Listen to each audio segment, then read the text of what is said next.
할렐루야. 오늘도 예배의 자리에 나오신 성도님들을 주님의 이름으로 축복하고 환영합니다. 함께 시간 기도하며 예배의 자리로 나가도록 하겠습니다. 함께 기도하겠습니다.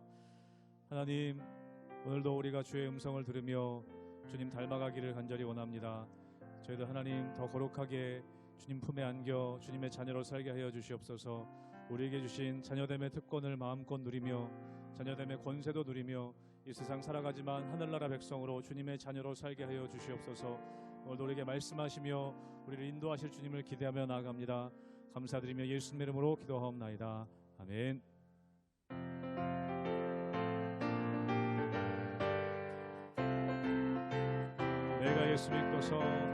내가 예수 믿고서 죄 사함 받아 나의 모든 것 다 변했네.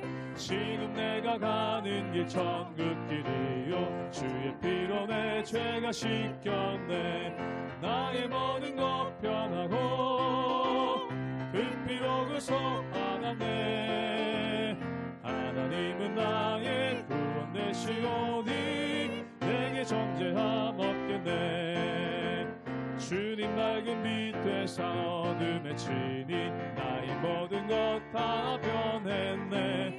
지금 내가 주 앞에 온전케 됨은 주의 공로를 의지함일세. 나의 모든 것 변하고 그 피로 구속받았네. 하나님은 나의 구원 되시오니 내게 정죄함 없겠네. 내게 성령이 임하고 그 크신 사랑 나의 맘에 가득 채우며 모든 공포 내게서 물리치시니 내 맘 항상 주 안에 있겠네. 나의 모든 것 변하고 그 피로 구속받았네.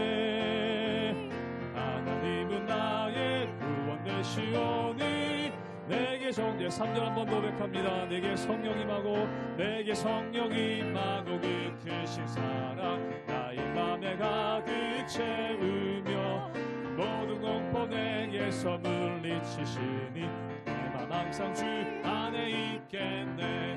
나의 모든 것 변하고 그 피로 구속받았네. 하나님은 나의 구원 되시오니 내게 정죄한 나의 모든 것 변하고 나의 모든 것 변하고 그 피로 구속받았네. 하나님은 나의 구원 되시오니 내게 정죄함 없겠네.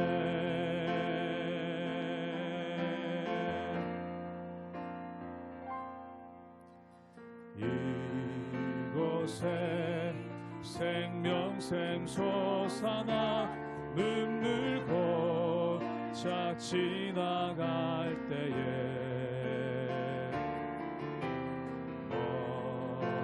모자나 열매 맺히고 웃음소리 넘쳐나리라. 이곳에 생명샘 솟아나 이곳에 생명샘 솟아나 눈물 고짝 지나갈 때에 모자나 열매 맺히고 웃음소리 넘쳐나리라. 꽃들도 구름도 바람도 넓은 바다도 찬양하라 찬양하라 예수를.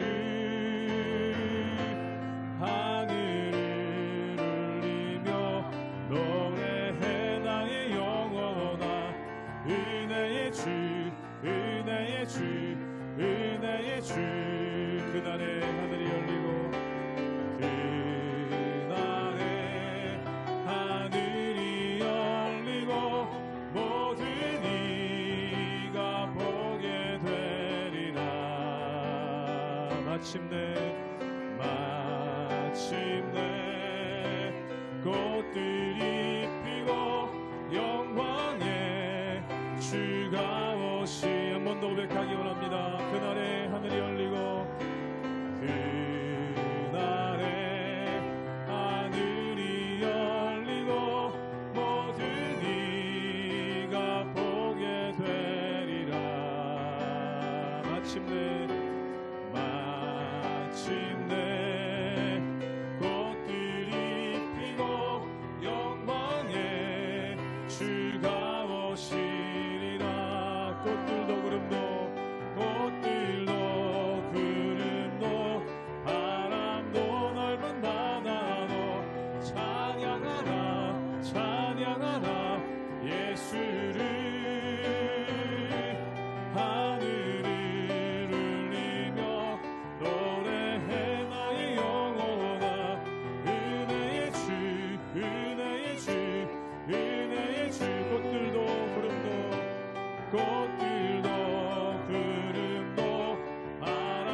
은혜의 주, 은혜의 주, 은혜의 주, 은혜의 주, 은혜의 주, 은혜의 주, 은혜의 주님, 은혜의 주, 은혜의 주, 은혜의 주.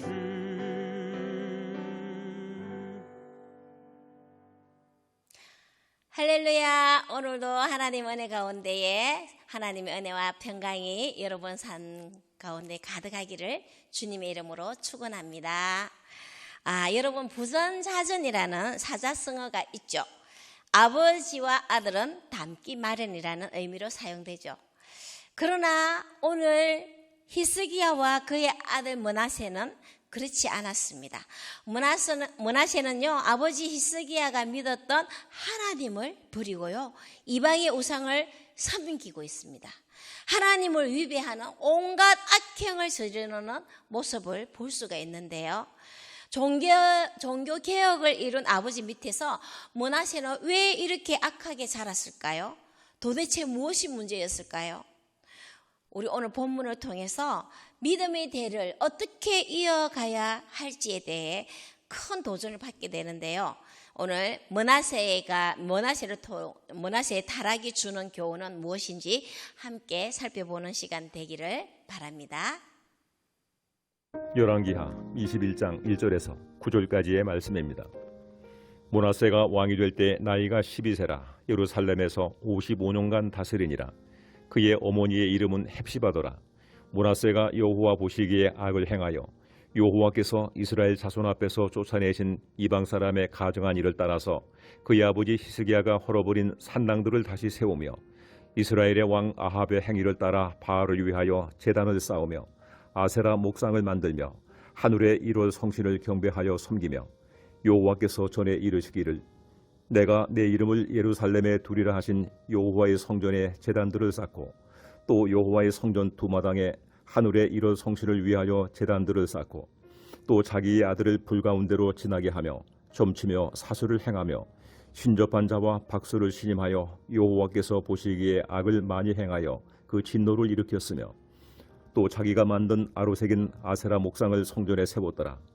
옛적에 여호와께서 이 성전에 대하여 다윗과 그의 아들 솔로몬에게 이르시기를 내가 이스라엘의 모든 지파 중에서 택한 이 성전과 예루살렘에 내 이름을 영원히 둘지라.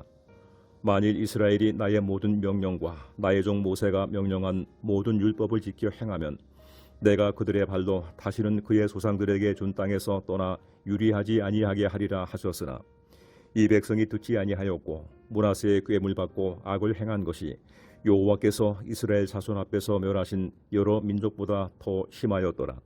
히스기야가 죽고 아들 므낫세가 왕이 될 때 그의 나이는 12세였습니다. 이 말은요, 히스기야가 병이 낫고 난 뒤에 15년이라는 생명이 연장되잖아요.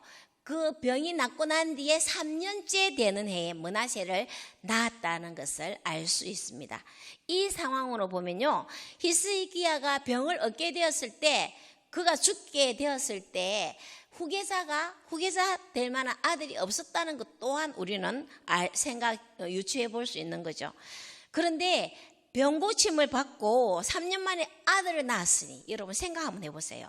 얼마나 귀하게 여겼을지 상상이 되지 않습니까? 무엇이 되었든지 하고 싶은 것 다 하도록 허용했을 겁니다. 또한 히스기야는 정사를 돌보느라서 너무 바빠서 아들을 신앙적으로 제대로 돌보지 못했을 수도 있습니다. 너뚱이 므낫세는요, 무얼 해도 사랑스러워 보이지 않았을까요? 그런데요, 이 모든 것은 큰 문제가 됩니다. 여러분, 요즘 아이들도요, 교육시킬 때 체벌이 금지되어 있죠. 잘못된 행동에 대해서 체벌하지 않는다면 잘못인 줄도 모르고 잘못을 저질렀는데도 거기에 대한 경각심 자체도 생기지 않고요, 그렇게 자라게 되는 우를 범하게 되는 겁니다. 므낫세도 이런 경우이지 않았을까 생각해 봅니다. 잠언 22장 6절을 제가 읽겠습니다. 마땅히 행할 길을 아이에게 가르치라. 그리하면 늙어도 그것을 떠나지 아니하리라. 아멘. 여러분, 히스기야는 어린 므낫세가 평생 믿고 따라야 할 하나님을 마땅히 가르쳐야 하는데 실패했다고 볼 수 있겠죠. 한마디로 신앙의 전수를 할 기회를 놓친 겁니다. 더구나 아버지 히스기야가 제대로 보여준 것은요, 므낫세에게 제대로 보여준 것은 어제 우리가 본문에 봤지만 그의 말년에 치명적인 교만의 죄를 범하는 모습으로 그것을 보여줌으로 인해서 긍정적인 역할을 하지 못했다는 것을 우리는 알 수 있습니다. 므낫세는요, 통치 기간 내내 아버지 히스기야의 선한 정책들을 철저히 깨뜨립니다. 그리고 타락의 길을 걸어갑니다. 그런 히스기야 왕이 헐어버렸던 산당을 다시 세우고요, 바알신을 위한 제단을 다시 샀습니다. 이를 성신을 숭배하는 이방 민족의 풍습을 따르죠. 또한 자신의 아들을 여러분 암몬의 신 몰렉에게 인신 제사를 올려주는 그런 끔찍한 죄를 범하고요, 율법이 금한 신접한 자와 무당들을 오히려 신임하고 했다고 합니다. 그의 악행은요, 이방 민족들보다 더 심했던 거죠. 여러분, 므낫세는요 55년간이라는 왕 이스라엘에서 통치를 했는데요, 제일 가장 긴 통치 기간이었습니다. 이 가장 긴 통치 기간에 므낫세가 이런 악행을 저질렀다는 것은 정말 충격적인 겁니다. 자, 제가 9절을 읽겠습니다. 이 백성이 듣지 아니하였고 므낫세의 꾀임을 받고 악을 행한 것이 여호와께서 이스라엘 자손 앞에서 멸하신 여러 민족보다 더 심하였더라. 아멘. 여러분, 하나님께서 가나안 땅에 이 이스라엘 백성들을 들어가게 하신 것은요, 아모리 족속의 죄가 관영하여서 그것을 물리치고 다 없애고 거룩한 땅으로, 하나님의 거룩한 땅으로 바꾸라고 하셨는데요, 오히려 이 므낫세는요 그들보다 더 추악한 죄를 저질렀던 겁니다. 왕으로서의 그의 행위는요 공동체 전체에 악영향을 미칠 수밖에 없는 거죠. 한마디로 유다가 멸망하는 길로 빠르게 치닫게 하는 장본인이 되었다는 겁니다. 여러분, 우리는 하나님 앞에 가증한 악행을 저지르는 므낫세의 행위를 보면서요, 자녀들에게 마땅히 가르쳐야 할 하나님을 제대로 가르치지 않았을 때 엄청난 하나님의 심판이 오게 된다는 사실을 우리는 꼭 기억할 수 있어야 합니다.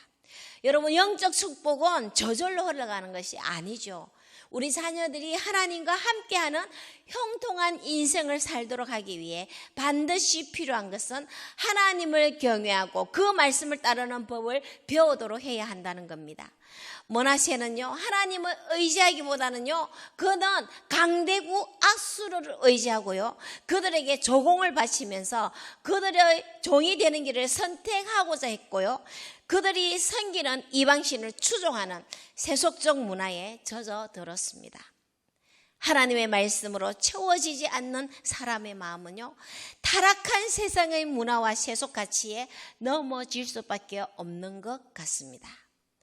여러분, 오늘날 교회는요 주일학교 문을 닫는 교회가 점점 늘어나고 있다고 합니다. 물론 인구의 감소도 있겠지만 믿는 자의 자녀들조차 주일에 시험 공부한다고 또는 학원에 가야 한다고 주일 성수를 소홀히 여기도록 하는 경우가 많다고 합니다. 세상의 가치에 중점을 두면서 그 공부에 뒤처지지 않게 하겠다고 시험 기간에 주일 성수하지 않는 것을 당연히 여기면 안 됩니다. 여러분, 우리 자녀들이 인생의 목적을 성공하는 세상적인 가치가 기준이 된다면 결국 세상 문화에 우리들의 자녀들은 영혼을 빼앗기는 그런 우를 범하게 될 것입니다. 오늘 말씀을 통하여 우리 자녀들이 세상 문화에서 이길 수 있도록 세상을 이겨나가도록 우리는 강끈하면서 신앙교육을 철저히 해야 할 필요를 느끼게 됩니다. 무엇보다 하나님 말씀을 소중히 여기며 자라도록 성도된 우리 부모님들은요 영적 훈련을 잘 시켜야 하겠습니다. 복 있는 사람은 어떤 사람입니까? 하나님의 율법을 즐거워하고 주야로 묵상하는 자라는 약속의 말씀을 우리는 기억해야 합니다. 그리고 그 말씀의 근거로 신앙교육을 잘 감당하는 부모님들이 되어야 한다는 거죠. 여러분, 세상은 무섭게 우리 자녀들의 사고와 가치관을 오염시키고 있습니다. 갈수록 이거는 더 심화될 것입니다. 그래서 우리는 훈계를 하지 않고 믿음 없이 방황하는 자녀로 자라지 않도록 우리 부모 된 도리로서 경각심을 가져야 한다는 거죠. 만약에 그 훈계해야 할 때 훈계하지 않고 믿음 없는 방황하는 자녀로 자라게 된다면 결국 우리들의 자녀는 멸망의 길로 치닫게 되는 그 므낫세와 같은 왕처럼 그렇게 된다는 사실을 우리는 명심할 수 있어야 합니다. 오늘 성경은요, 히스기야 왕의 아들 므낫세의 악행을 말하면서 이것을 경고하고 있는 것입니다. 우리 자녀들의 가치관이 오로지 하나님을 경외하는 신앙인이 되도록 말씀을 가르쳐야 할 때 마땅히 가르치고 믿음의 삶에서 떠나지 않도록 훈계하며 부모는 전심으로 하나님을 경외하는 모습을 보여주는 본이 되고 도전을 받는 우리 모두가 되기를 바랍니다. 먼저 하나님의 나라와 의를 구하는 우리 자녀들이 되도록, 그리하여 필요한 모든 것에 하나님의 은혜를 더함을 받는 축복된 인생이 되게 하는 책임은요, 바로 우리 부모에게 달려있음을 명심하기 바랍니다. 우리 자녀들을 위해서 그래서 더 기도하고 또 필요할 때 훈육하는 모든 부모님들 되시기를 주님의 이름으로 축원합니다. 기도하겠습니다. 하나님 아버지, 오늘 성경을 통하여 부모로서 제대로 된 믿음의 본을 보여주지 못할 때 믿음의 자녀 세대가 되어야 할 우리 자녀들이 하나님 앞에서 악행을 일삼게 된다는 경고의 말씀을 보게 되었습니다. 마땅히 가르쳐야 할 때 말씀을 가르치는 것에 게을리하지 않는 부모들 되도록 주님 인도하여 주시옵소서. 무엇보다 하나님 말씀을 소중히 여기며 시냇가에 심은 나무가 철을 따라 열매 맺는 자녀로 자라는 우리 믿음의 세대들 되도록 인도하여 주옵소서. 하나님 경외함을 최우선으로 하는 우리 모든 자녀들 되도록 하나님 우리 자녀들을 지켜주시옵소서. 모든 것 인도하실 주님을 찬양하오며 예수 그리스도 이름으로 기도합니다. 아멘.